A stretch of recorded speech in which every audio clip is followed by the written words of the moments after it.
What's up, guys and girls?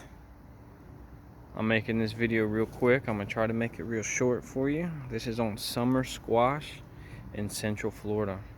These plants are still really young. They've each put out a few male flowers, and this plant over here has just put out its first female flower. That's the flower you can see right there. The female flower, just so you know, is where the fruit comes from. The male flower is where the pollen is that has to, pollinate the female flower in order for the fruit to grow. Now, a lot of people have trouble growing summer squash, zucchinis, yellow squash, scallop squash. They have trouble growing that here in Central Florida. I think a lot of times they wait too long until it's too hot. Now, summer squash doesn't like real cold temperatures, but a little chilliness isn't bad. I've got zucchini, which this one over here that I just hand pollinated is a zucchini, and I've also got some scallop squash, or what I was raised being called patty pan squash.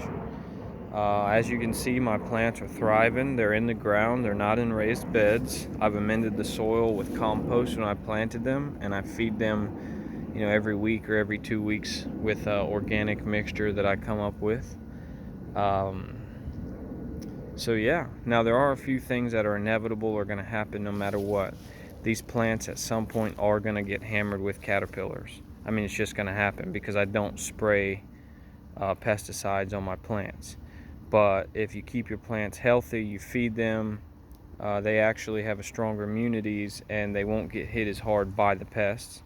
But the other thing that my plants will definitely get, and it'll be what kills them inevitably, is powdery white mildew. I mean, there's just nothing you can do about that.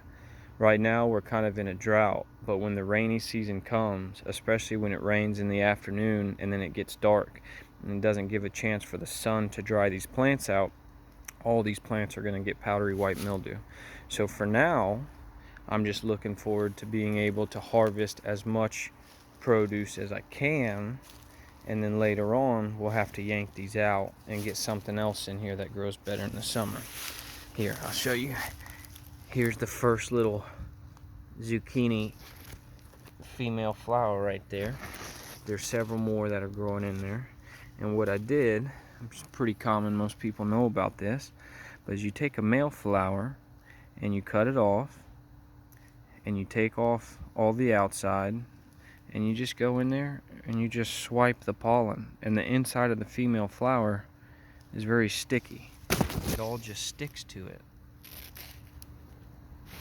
That'll close up in about a couple hours when it gets real hot, and then literally in a week or less we'll have a nice zucchini to harvest. So, well, everybody, that is my little quick summer squash update, and I'll probably check back in a couple weeks and show you guys how it's doing. Have a good day.